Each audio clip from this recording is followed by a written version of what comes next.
നമസ്കാരം. സമഗ്ര വാർത്തകളുമായി ഉച്ചവാർത്ത തുടങ്ങുന്നു. ആദ്യം നോക്കാം പ്രധാന തലക്കെട്ടുകൾ.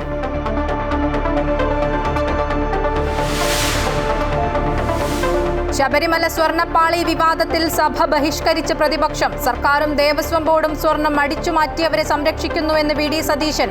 സഭയ്ക്കകത്തും പുറത്തും സമരമെന്ന് പ്രതിപക്ഷം.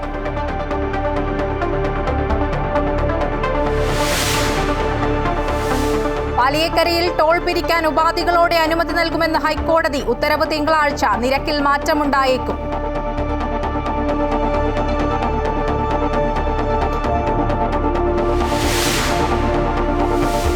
ആഗോള അയ്യപ്പ സംഗമത്തിനൊരുങ്ങി പമ്പ. നാളെ രാവിലെ 9:30 മുഖ്യമന്ത്രി ഉദ്ഘാടനം ചെയ്യും. 3 വേദികളിലായി നടക്കുന്ന സംഗമത്തിൽ വിദേശികൾ ഉൾപ്പെടെ 3500 പ്രതിനിധികൾ പങ്കെടുക്കും. അയ്യപ്പ സംഗമത്തിൽ പങ്കെടുക്കുന്നവർക്ക് തനത് ഫണ്ട് ഉപയോഗിക്കാമെന്ന മലബാർ ദേവസ്വം ബോർഡിന്റെ ഉത്തരവ് വിവാദത്തിൽ.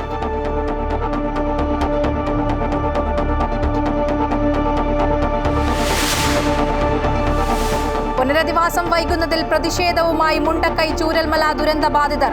ഗുണഭോക്തൃ പട്ടികയിൽ അപാകതയെന്നാരോപിച്ച് കലക്ടറേറ്റ് ഉപരോധിക്കുന്നു. പ്രതിഷേധം ജനശബ്ദ ആക്ഷൻ കമ്മിറ്റിയുടെ നേതൃത്വത്തിൽ. 2 ദിവസത്തെ സന്ദർശനത്തിനായി സോണിയാഗാന്ധിയും രാഹുൽ ഗാന്ധിയും വയനാട്ടിൽ.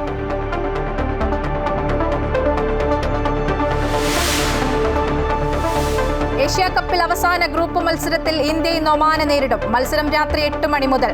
UAE-ക്കെതിരായ മത്സരത്തിലെ ചട്ടലംഘനത്തിൽ പാകിസ്ഥാനെതിരെ ICC നടപടി സ്വീകരിച്ചേക്കും.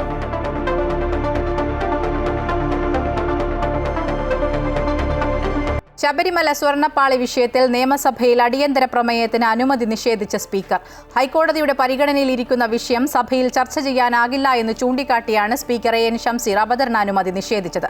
ഗൗരവമേറിയ വിഷയം ചർച്ച ചെയ്യാത്ത സ്പീക്കറുടെ നിലപാടിൽ പ്രതിഷേധിച്ച് പ്രതിപക്ഷം സഭയിൽ നിന്ന് വാക്കൌട്ട് നടത്തി.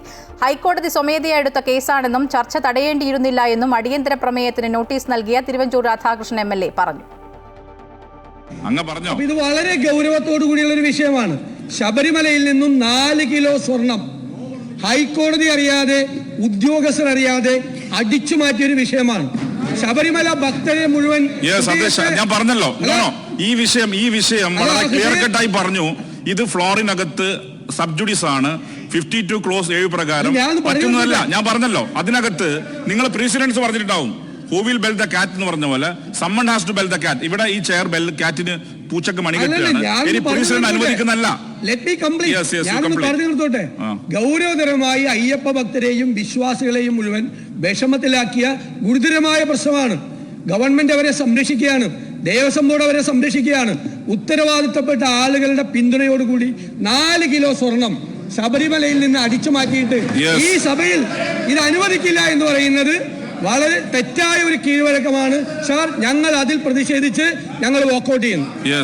പാർലമെന്ററി മിനിസ്റ്റർ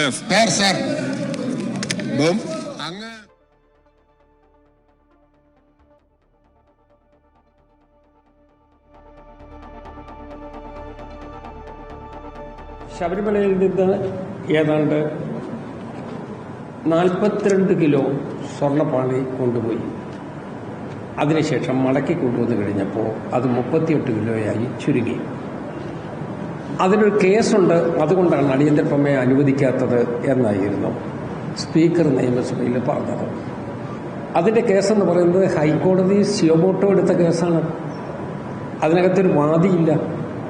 ഈ സംഭവത്തെ സംബന്ധിച്ച് ഹൈക്കോടതി അവിടെ ഓണറബിൾ ജസ്റ്റിസ് രാജ വിജയരാഘവൻ, ജസ്റ്റിസ് KV ജയകുമാർ അവർ സിയോമോട്ടോ എടുത്തൊരു കേസാണ്. ആ സിയോമോട്ടോ കേസിനകത്ത് 10 പേരെ എതിർകക്ഷികളായിട്ട് കോടതി തന്നെ ചേർത്തു. നിയമസഭയിൽ കോടതിയിൽ ചോദ്യം ചെയ്തിട്ടുള്ളത് നിയമസഭയിൽ ഉന്നയിച്ചിട്ടുണ്ട്. കോടതിയിൽ വരും എന്ന് പറഞ്ഞ് മാറ്റിവെക്കാൻ ശ്രമിച്ചിട്ട് പോലും നിയമസഭയിൽ അത് കൊണ്ടുവരുന്നതിനുള്ള സാഹചര്യം ഉണ്ടായിട്ടുണ്ട്. അപ്പോൾ ഇതുപോലുള്ളൊരു ഫ്ലിംസി തടസ്സം പറഞ്ഞ് യഥാർത്ഥത്തിൽ ഇന്നത്തെ അടിയന്തര പ്രമേയം തടയേണ്ട ഒരു കാര്യം ഉണ്ടായിരുന്നില്ല. ദേശീയപാതയിലെ അപാകതകളിൽ പൂർണ്ണ ഉത്തരവാദിത്വം ദേശീയപാത അതോറിറ്റിക്കാണെന്ന് മന്ത്രി മുഹമ്മദ് റിയാസ്. പാലം നിർമ്മാണത്തിനിടയിൽ തകർന്നതിൽ കർശന നിലപാട് സർക്കാർ സ്വീകരിച്ചിട്ടുണ്ട്. പാലം നിർമ്മാണത്തിനിടയിൽ ബീമുകൾക്ക് സ്ഥാനചലനം സംഭവിക്കുന്നത് പുതിയ സംഭവമായി വരുത്തി തീർക്കാൻ ചിലർ ശ്രമിക്കുന്നുവെന്നും ഇത്തരം സംഭവങ്ങൾ മുൻപും നടന്നിട്ടുണ്ടെന്നും മന്ത്രി സഭയിൽ പറഞ്ഞു.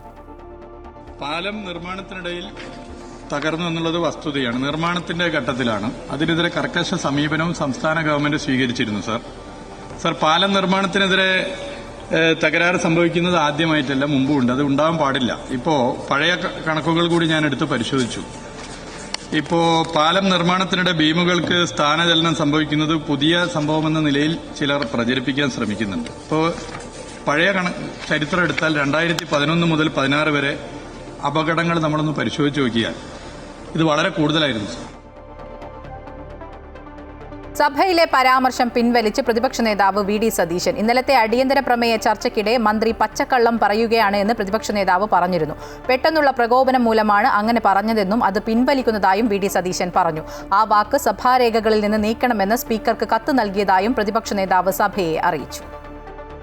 അപ്പോൾ തന്നെ ഞാൻ ഇരുന്നപ്പോൾ തന്നെ സഭയിലെ മുതിർന്ന അംഗമായ ശ്രീ മാത്യു ടി തോമസ് എൻ്റെ അടുത്ത് വന്ന് ആ വാക്ക് അൺപാർലമെന്ററി ആണ്, അത് വാസ്തവവിരുദ്ധം എന്നേ പറയാൻ പാടുള്ളൂ, തെറ്റാണെന്ന് പറഞ്ഞു. ഞാൻ അദ്ദേഹത്തിന്റെ വാക്ക് അപ്പോൾ തന്നെ വിലക്കെടുത്ത് ഞാൻ സ്പീക്കർക്ക് ഇന്ന് ഞാൻ എഴുതി തന്നിട്ടുണ്ട്. ഇതേപോലെ ഒരാൾ ഞാൻ 24 വർഷം കഴിഞ്ഞ് സഭയിൽ എൻ്റെ ഒരു വാക്കും ഇതുവരെ സഭാരേഖകളിൽ നിന്ന് ഒരു സ്പീക്കർ നീക്കം ചെയ്തിട്ടില്ല. അപ്പോൾ എൻ്റെ ഒരു വാക്ക് ഇനി വരുന്ന തലമുറയ്ക്ക് ആ വിഷമം തോന്നുന്ന രീതിയിൽ കിടക്കാൻ പാടില്ല. അതുകൊണ്ട് ഞാൻ തന്നെ എഴുതി കൊടുത്തിട്ടുണ്ട്, പറഞ്ഞത് നീക്കം ചെയ്യണം, ഞാനത് പിൻവലിക്കുന്നു, ബഹുമാനപ്പെട്ട സ്പീക്കർ നീക്കം ചെയ്യണമെന്ന് പറഞ്ഞിട്ടുണ്ട്. ഈ കാര്യത്തിൽ ബഹുമാനപ്പെട്ട മന്ത്രിയോടും സഭയോടും ഞാൻ ക്ഷമ ചോദിക്കുകയാണ്. ഞാൻ അങ്ങനെ പറയാൻ പാടില്ല, എൻ്റെ ഭാഗത്തുനിന്ന് തെറ്റാണുണ്ടായത്. ഇത്തരം അനുകരണീയ മാതൃകകൾ. ആഗോള അയ്യപ്പ സംഗമത്തിനൊരുങ്ങി പമ്പ. 3 വേദികളിലായി നടക്കുന്ന സംഗമത്തിൽ വിദേശികൾ ഉൾപ്പെടെ 3500 പ്രതിനിധികൾ പങ്കെടുക്കും. നാളെ രാവിലെ സംഗമം മുഖ്യമന്ത്രി പിണറായി വിജയൻ ഉദ്ഘാടനം ചെയ്യും. പമ്പ മണൽപ്പുറത്തെ പ്രധാന വേദിക്ക് പുറമെ ഹിൽ ടോപ്പിലും ശ്രീരാമസങ്കേതം ഓഡിറ്റോറിയത്തിലുമായാണ് അയ്യപ്പ സംഗമവുമായി ബന്ധപ്പെട്ട പരിപാടികൾ നടക്കുന്നത്. Sabarimala master plan, pilgrim tourism വികസനം, തീർത്ഥാടന കാലയളവിലെ തിരക്ക് നിയന്ത്രണം എന്നീ വിഷയങ്ങളിൽ ഉദ്ഘാടന ചടങ്ങിന് ശേഷം സെമിനാറുകൾ നടക്കും. ചർച്ചയിലൂടെ ഉയരുന്ന ആശയങ്ങൾ നടപ്പാക്കാൻ പ്രത്യേക കമ്മിറ്റി രൂപീകരിക്കുമെന്ന് ദേവസ്വം മന്ത്രി VN വാസവൻ പറഞ്ഞു. അയ്യപ്പ സംഗമം ശബരിമല ദർശനത്തെ ബാധിക്കില്ലെന്നും തീർത്ഥാടകർക്ക് സുഗമമായി ദർശനം നടത്താമെന്നും മന്ത്രി വ്യക്തമാക്കി. സെമിനാറുകൾക്ക് പുറമെ പിന്നണി ഗായകൻ വിജയ് യേശുദാസിന്റെ സംഗീത പരിപാടിയും നടക്കും. തമിഴ്നാട്ടിൽ നിന്ന് 2 മന്ത്രിമാർ അയ്യപ്പ സംഗമത്തിന്റെ ഭാഗമാകും. നാളെ വൈകിട്ട് 4:30 അയ്യപ്പ സംഗമം അവസാനിക്കും. അമൃത ന്യൂസ്, പത്തനംതിട്ട. ആഗോള അയ്യപ്പ സംഗമവുമായി ബന്ധപ്പെട്ടുള്ള മലബാർ ദേവസ്വം ബോർഡിന്റെ ഉത്തരവ് വിവാദത്തിൽ. പമ്പയിലെ അയ്യപ്പ സംഗമത്തിൽ പങ്കെടുക്കാൻ പോകുന്നവർക്ക് തനത് ഫണ്ട് ഉപയോഗിക്കാമെന്നാണ് ഉത്തരവ്. മലബാർ ദേവസ്വം ബോർഡിന് കീഴിലുള്ള ജീവനക്കാർക്ക് പമ്പയിലേക്ക് പോകാനുള്ള യാത്രാ ചെലവടക്കം ക്ഷേത്രങ്ങളുടെ തനത് ഫണ്ടിൽ നിന്ന് വിനിയോഗിക്കാമെന്ന് ഉത്തരവിൽ പറയുന്നു.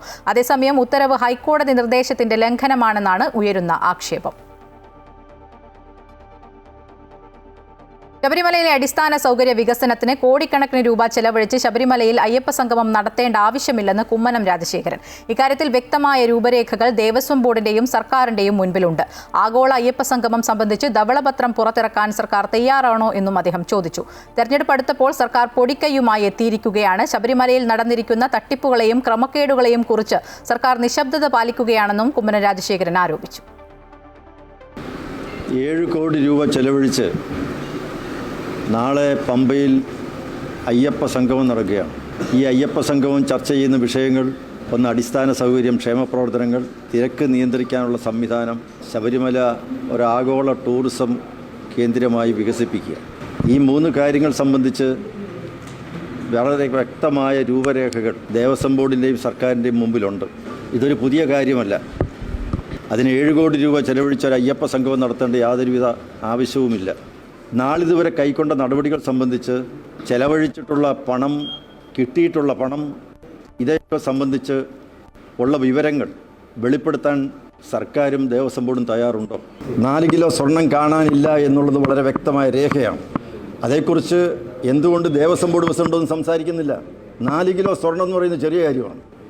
4 കിലോ നഷ്ടപ്പെട്ടു എന്ന് പറയുമ്പോൾ അതേക്കുറിച്ച് അന്വേഷണത്തിന് ഉത്തരവിടണ്ടേ? അതേക്കുറിച്ച് അന്വേഷിക്കാൻ സർക്കാർ മുൻകൈ എടുക്കണ്ടേ? കാട്ടുപന്നിയുടെ മാംസം വിൽപ്പന നടത്തിയെന്ന കേസിൽ ഫോറസ്റ്റ് അറസ്റ്റ് ചെയ്ത ശേഷം ജാമ്യത്തിലിറങ്ങിയ യുവാവ് മരിച്ച നിലയിൽ.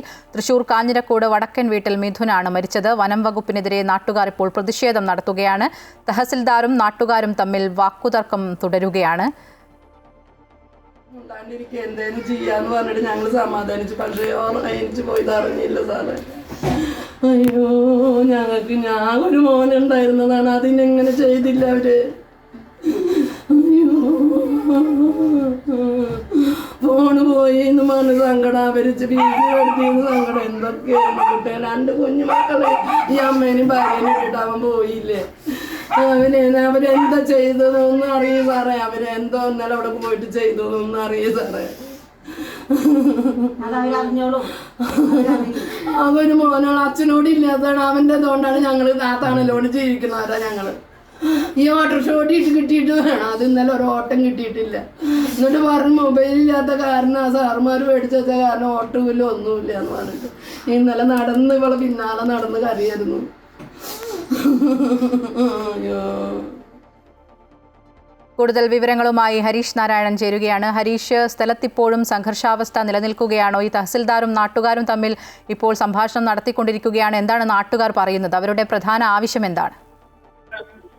നിലവിൽ നാട്ടുകാർ തഹസിൽദാരെ തടഞ്ഞു വെച്ചിരിക്കുകയാണ്. ഈ കാട്ടുപന്നിയുടെ മാംസം വിൽപ്പന നടത്തിയെന്ന കേസിലാണ് ഫോറസ്റ്റ് ഈ മിഥുൻ എന്ന് പറഞ്ഞ യുവാവിനെ കഴിഞ്ഞ ചൊവ്വാഴ്ച അറസ്റ്റ് ചെയ്തത്. തുടർന്ന് ഇന്ന് രാവിലെ വീടിന് സമീപത്തെ സ്വകാര്യ വ്യക്തിയുടെ പറമ്പിൽ മിഥുനെ തൂങ്ങി മരിച്ച നിലയിൽ കണ്ടെത്തുകയായിരുന്നു എന്നുള്ളതാണ്. വ്യാഴാഴ്ച ജാമ്യത്തിലിറങ്ങിയ മിഥുൻ കടുത്ത മാനസിക സമ്മർദ്ദത്തിലാണ് എന്ന് വീട്ടുകാർ പറയുന്നുണ്ട്.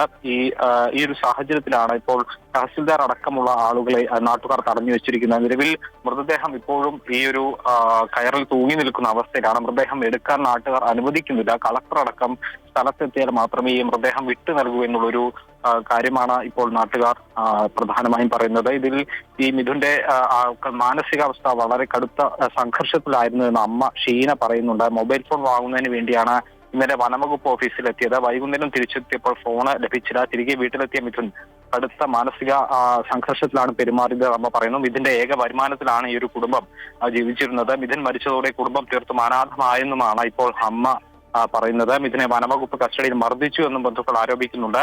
ഈ മൊബൈൽ ഫോൺ വാങ്ങുന്നതിന് വേണ്ടി ഫോറസ്റ്റ് സ്റ്റേഷനിൽ എത്തിയപ്പോഴാണ് മർദ്ദിച്ചതെന്നും പറയുന്നുണ്ട്. എന്തായാലും കടുത്ത മാനസിക സംഘർഷത്തിലായിരുന്നു മിഥുൻ എന്ന് പറയുന്നുണ്ട്. ഇന്ന് രാവിലെയാണ് ഇത്തരത്തിൽ തൂങ്ങി മരിച്ച നിലയിൽ ഈ ഒരു വീടിന് തൊട്ടടുത്ത പറമ്പിൽ മിഥുന്റെ മൃതദേഹം കണ്ടെത്തിയത്. നിലവിൽ പോലീസും തഹസിൽദാരും അടക്കം ഇവിടെ എത്തിയിട്ടുണ്ട്. ഇൻക്വസ്റ്റ് നടപടികളടക്കം പൂർത്തിയാക്കാനുണ്ട്. പക്ഷെ അതിനൊന്നും നാട്ടുകാർ അനുവദിക്കുന്നില്ല. എത്രയും പെട്ടെന്ന് കളക്ടർ അടക്കമുള്ള ആളുകൾ ഇങ്ങോട്ടേക്ക് എത്തിയാൽ മാത്രമേ ഇതിന് അനുമതി നൽകൂ എന്നുള്ള കാര്യമാണ് നാട്ടുകാർ പറയുന്നത്. മാത്രമല്ല മിഥുന്റെ ഭാര്യയ്ക്ക് ജോലി കിട്ടുമെന്ന് ഉറപ്പുവരുത്തണം, എങ്കിൽ മാത്രമേ ഇത്തരത്തിലുള്ള ഈ മൃതദേഹത്തിന്റെ മറ്റ് ഇൻക്വസ്റ്റ് നടപടികൾ പൂർത്തിയാക്കാൻ സമ്മതിക്കൂ എന്നുള്ളൊരു കാര്യം കൂടി നാട്ടുകാർ അറിയിക്കുന്നുണ്ട്. കൂടുതൽ പോലീസ് സ്ഥലത്തേക്ക് എത്തിയിട്ടുണ്ട്. സംഘർഷാവസ്ഥ നിലനിൽക്കുന്ന ഒരു പ്രദേശമായി ഇപ്പോൾ ഇത് മാറിയിട്ടുണ്ട് എന്നുള്ളതാണ്. എന്തായാലും കളക്ടർ അടക്കം നേരിട്ടെത്തി ഈ കാര്യത്തിൽ പെട്ടെന്ന് തന്നെ തീരുമാനമുണ്ടാകണം. വനവകുപ്പ് ഉദ്യോഗസ്ഥർക്കെതിരെ നിയമ നടപടി സ്വീകരിക്കണമെന്നുള്ളതാണ് പറയുന്നത്. തെറ്റ് ചെയ്യാത്ത ഒരാളെയാണ് ശിക്ഷിച്ചിരിക്കുന്നത്. നാളെ മറ്റ് ആളുകൾക്കും ഇത്തരത്തിൽ ഫോറസ്റ്റിന്റെ ഭാഗത്തുനിന്ന് നടപടി നേരിടേണ്ടി വരുമോ എന്ന ആശങ്കയുണ്ടെന്നും ഇപ്പോൾ പ്രദേശവാസികൾ ഉന്നയിക്കുന്നുണ്ട്. എന്തായാലും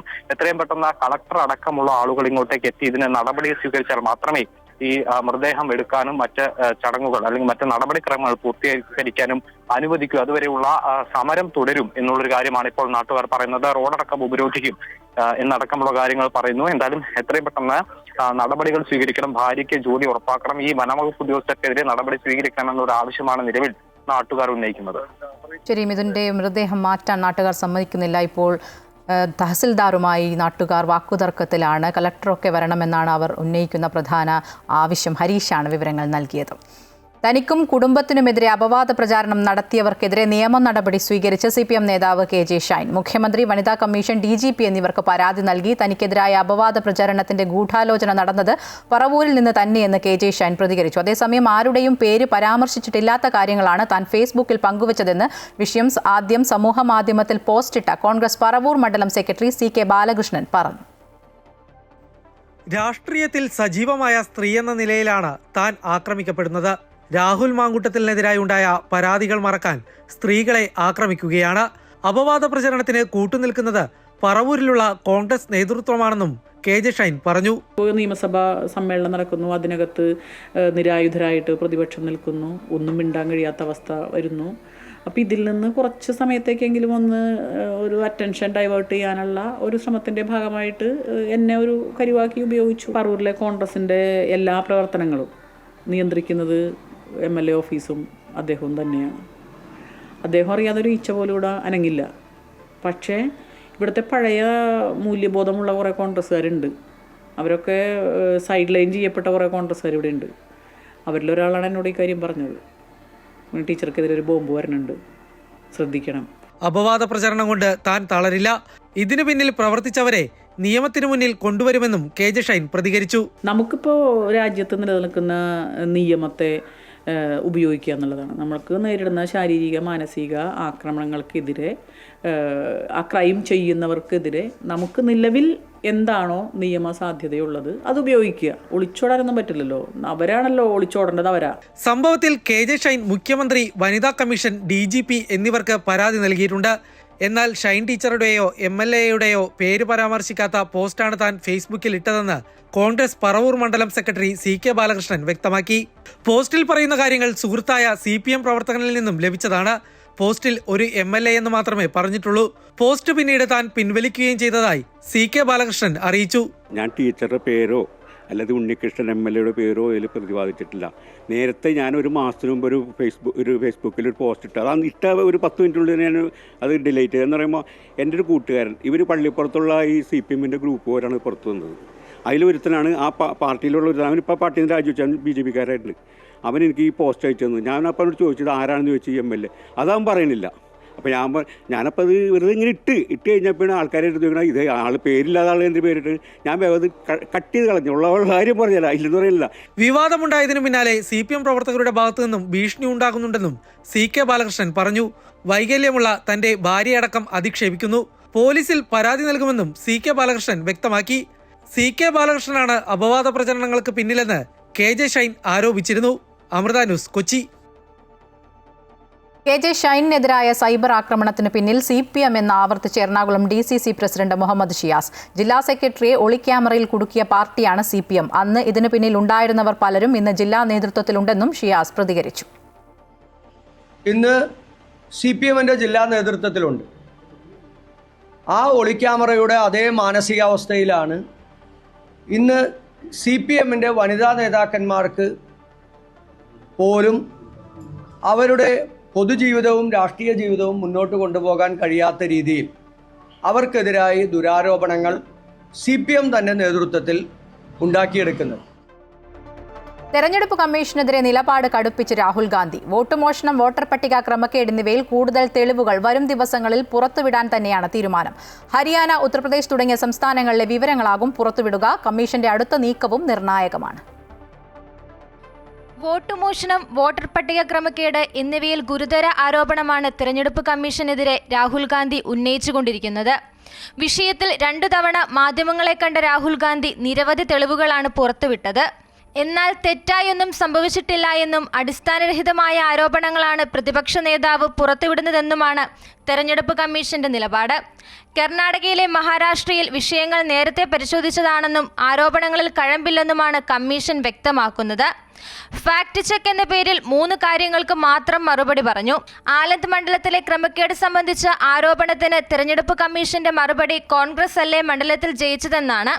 ആരോപണങ്ങൾക്ക് വസ്തുതാപരമായി കമ്മീഷൻ മറുപടി പറയുന്നില്ല എന്ന കോൺഗ്രസിന്റെ നിലപാടിന് ശക്തി പകരുന്നതാണ് ഇത്തരം പ്രതികരണങ്ങൾ. കമ്മീഷൻ വിഷയത്തിൽ രാഷ്ട്രീയമായാണ് മറുപടി പറയുന്നതെന്ന് കോൺഗ്രസ് ആരോപിക്കുന്നു. കമ്മീഷന്റെ നീക്കങ്ങൾക്ക് BJP പിന്തുണയുണ്ടെന്നും കോൺഗ്രസ് പറയുന്നു. അതേസമയം തെരഞ്ഞെടുപ്പ് കമ്മീഷന്റെ അടുത്ത നീക്കം നിർണായകമാണ്. കൂടുതൽ മണ്ഡലങ്ങളുടെ വിവരങ്ങൾ രാഹുൽ ഗാന്ധി പുറത്തുവിടുന്ന പശ്ചാത്തലത്തിൽ കമ്മീഷൻ മുന്നൊരുക്കങ്ങൾ ആരംഭിച്ചിട്ടുണ്ട്. അതേസമയം രാഹുൽ ഉന്നയിക്കുന്ന ആരോപണങ്ങളെ പിന്തുണച്ച കൂടുതൽ നേതാക്കൾ കോൺഗ്രസിൽ നിന്ന് പുറത്തുവരാത്തതും ശ്രദ്ധേയമാണ്. വിഷയത്തിൽ സംഘടിതമായ പ്രതിരോധത്തിലേക്ക് ഇതുവരെ പ്രതിപക്ഷം എത്തിയിട്ടില്ല. അമൃത ന്യൂസ്, ന്യൂഡൽഹി. പ്രതിപക്ഷ നേതാവ് രാഹുൽ ഗാന്ധിയും സോണിയാഗാന്ധിയും വയനാട്ടിൽ. സ്വകാര്യ സന്ദർശനമാണെങ്കിലും രാഹുൽ ഗാന്ധി സംസ്ഥാനത്തെ മുതിർന്ന കോൺഗ്രസ് നേതാക്കളെ കാണുമെന്നാണ് സൂചന. AICC general secretary KC Venugopal, KPCC president Sunny Joseph ഉൾപ്പെടെയുള്ള നേതാക്കളുമായി രാഹുൽ പ്രത്യേകം കൂടിക്കാഴ്ച നടത്തും. നിലവിലെ സംസ്ഥാന രാഷ്ട്രീയവും തെരഞ്ഞെടുപ്പ് ഒരുക്കവും കൂടിക്കാഴ്ചയിൽ ചർച്ചയാകും. വയനാട് DCCയിൽ വെച്ചാണ് നേതാക്കളെ കാണുക. അതിനിടെ KC വേണുഗോപാലും KPCC പ്രസിഡന്റും വയനാട്ടിലെ നേതാക്കളുടെ യോഗം വിളിച്ചു ചേർത്തിട്ടുണ്ട്. വയനാട് കോൺഗ്രസിൽ പ്രശ്നങ്ങൾ രൂക്ഷമാകുന്നതിനിടെയാണ് സംഘടനാ ജനറൽ സെക്രട്ടറിയും KPCC അധ്യക്ഷനും ജില്ലയിലെ നേതാക്കളെ കാണുന്നത്. പാർട്ടിക്കുള്ളിലെ പോരിലും പ്രാദേശിക നേതാക്കളുടെ ആത്മഹത്യകളിലും കടുത്ത പ്രതിരോധത്തിലാണ് വയനാട് കോൺഗ്രസ്. ഈ വിവാദങ്ങളെക്കുറിച്ച് പ്രിയങ്ക ഗാന്ധി MP ജില്ലാ നേതൃത്വത്തോട് നേരത്തെ വിവരം തേടിയിരുന്നു. ഇതിന് പിന്നാലെയാണ് സംസ്ഥാന നേതൃത്വം വിഷയത്തിൽ ഇടപെടുന്നതും ജില്ലയിലെ നേതാക്കളുമായി കൂടിക്കാഴ്ച നടത്തുന്നതും. പാലിയേക്കരയിലെ ടോൾ പിരിവ് തിങ്കളാഴ്ച മുതൽ വീണ്ടും ആരംഭിക്കും. ടോൾ പിരിവുമായി ബന്ധപ്പെട്ട് ചില ഉപാധികൾ ഏർപ്പെടുത്തുമെന്നും ഇതിന്റെ അടിസ്ഥാനത്തിൽ തിങ്കളാഴ്ച മുതൽ ടോൾ പിരിക്കാൻ അനുമതി നൽകാമെന്നും ജസ്റ്റിസുമാരായ A. മുഹമ്മദ് മുഷ്താഖ്, ഹരിശങ്കർ V. മേനോൻ എന്നിവരുടെ ബെഞ്ച് വ്യക്തമാക്കി. പാലിയേക്കരയിൽ ടോൾ നിരക്ക് പരിഷ്കരിച്ചത് സംബന്ധിച്ച് രേഖകൾ ഹാജരാക്കാനും കോടതി നിർദ്ദേശിച്ചു.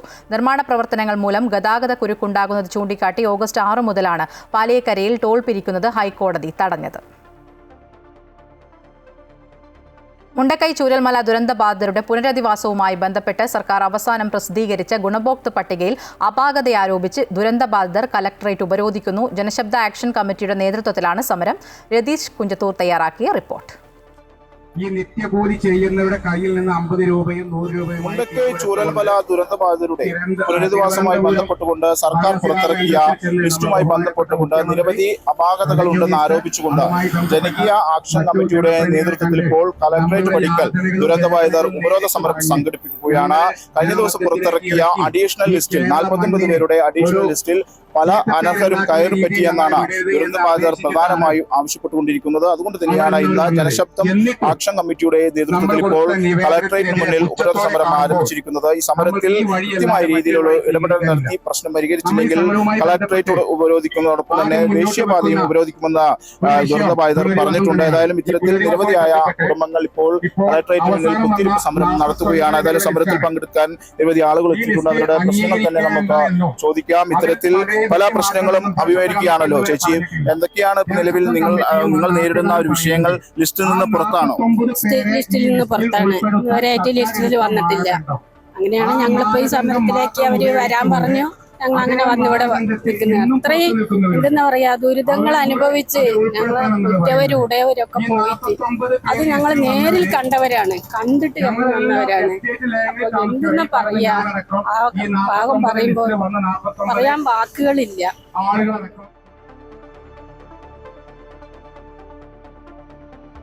രതീഷ് കുഞ്ചത്തൂർ തയ്യാറാക്കിയ റിപ്പോർട്ടാണ് കണ്ടത്.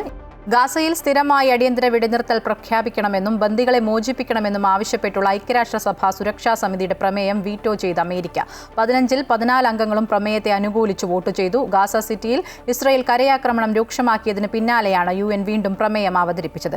ഗസയിലെ സാഹചര്യം ദുരന്തപൂർണ്ണമെന്നും പലസ്തീനികൾക്ക് സഹായം എത്തിക്കുന്നതിനുള്ള എല്ലാ നിയന്ത്രണങ്ങളും ഇസ്രായേൽ നീക്കണമെന്നും UN ആവശ്യപ്പെട്ടു.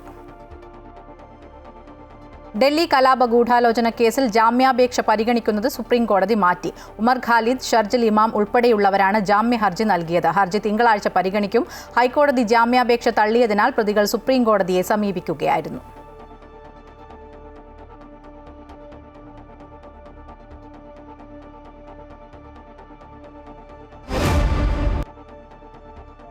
അഖിലേന്ത്യാ ഫുട്ബോൾ ഫെഡറേഷന്റെ കരട് ഭരണഘടനയിൽ ചില മാറ്റങ്ങൾ വരുത്തണമെന്ന് സുപ്രീം കോടതി. ഫുട്ബോൾ ഫെഡറേഷന്റെ ജനറൽ ബോഡി യോഗം 4 ആഴ്ചയ്ക്കകം ചേരാനും കോടതി ഉത്തരവിട്ടു. ജസ്റ്റിസുമാരായ PS നരസിംഹ, ജോയ് മല്യ ബാങ്ഷി എന്നിവർ അടങ്ങിയ ബെഞ്ചിന്റേതാണ് നിർദ്ദേശം. അതേസമയം അഖിലേന്ത്യാ ഫുട്ബോൾ ഫെഡറേഷനിലെ നിലവിലെ ഭാരവാഹികൾക്ക് തുടരാമെന്നും കോടതി പറഞ്ഞു. കാലാവധി 1 വർഷം മാത്രം ശേഷിക്കുന്ന സാഹചര്യത്തിലാണ് തുടരാൻ അനുമതി നൽകിയത്. കേസിനെ തുടർന്ന് ISL നടത്തിപ്പ് ഉൾപ്പെടെ നേരത്തെ പ്രതിസന്ധിയിലായിരുന്നുവെങ്കിലും മത്സരങ്ങൾ നടത്താൻ ഫെഡറേഷനും സംഘാടകരും പിന്നീട് ധാരണയിലെത്തി. ഏഷ്യാകപ്പിൽ ഇന്ത്യ ഇന്ന് ഒമാനെ നേരിടും. ഇന്ത്യയുടെ അവസാനത്തെ ഗ്രൂപ്പ് മത്സരമാണ് ഇന്ന് നടക്കുന്നത്. ബുംറയ്ക്കും കുൽദീപ് യാദവിനും ഇന്ത്യ ഇന്ന് വിശ്രമം അനുവദിച്ചേക്കും. ബുംറയ്ക്ക് പകരം ഹർഷദീപ് റാണയോ അർഷദീപ് സിംഗോ അവസാന 11-ലെത്തും. കുൽദീപ് യാദവിന് പകരം വരുൺ ചക്രവർത്തി ഇറങ്ങും. 2 മത്സരങ്ങളിൽ വിജയിച്ച് ഇന്ത്യ നേരത്തെ സൂപ്പർ 4-ലെത്തിയിരുന്നു. ഞായറാഴ്ച സൂപ്പർ 4-ൽ ഇന്ത്യ പാകിസ്ഥാനെ നേരിടും. UAE-ക്കെതിരായ ഏഷ്യാകപ്പ് മത്സരം വൈകിപ്പിച്ചതിന് പാകിസ്ഥാനെതിരെ നടപടിയെടുക്കാൻ ആലോചിച്ച ICC. മാർച്ച് റെഫറി ആൻഡ് പൈക്രോഫ്റ്റിനെ മാറ്റണമെന്ന ആവശ്യം നിരസിച്ചതിൽ പ്രതിഷേധിച്ചാണ് പാക് ടീം വൈകിയെത്തിയത്. മത്സരശേഷവും പാകിസ്ഥാന്റെ ഭാഗത്തു നിന്ന് ഗുരുതര വീഴ്ചയുണ്ടായെന്നാണ് ICC കണ്ടെത്തൽ. മത്സരശേഷം പാകിസ്ഥാൻ താരങ്ങൾ പൈക്രോഫ്റ്റിനെ കാണുന്ന ദൃശ്യങ്ങൾ പുറത്തു വന്നിരുന്നു. പൈക്രോഫ്റ്റ് പാകിസ്ഥാനോട് ക്ഷമ ചോദിച്ചു എന്ന തരത്തിലാണ് പാകിസ്ഥാൻ ക്രിക്കറ്റ് ബോർഡ് ചിത്രീകരിച്ചത്. നിരോധിത മേഖലയിൽ മൊബൈൽ ഫോണും ക്യാമറയും ഉപയോഗിച്ചുവെന്നും ICC കണ്ടെത്തി. ഇതേ തുടർന്നാണ് പിഴ ചുമത്തുന്ന കാര്യം ICC പരിഗണിക്കുന്നത്. വിലക്ക് ഏർപ്പെടുത്തിയത് ഉൾപ്പെടെയുള്ള കാര്യങ്ങളും ആലോചിക്കുന്നുണ്ട്.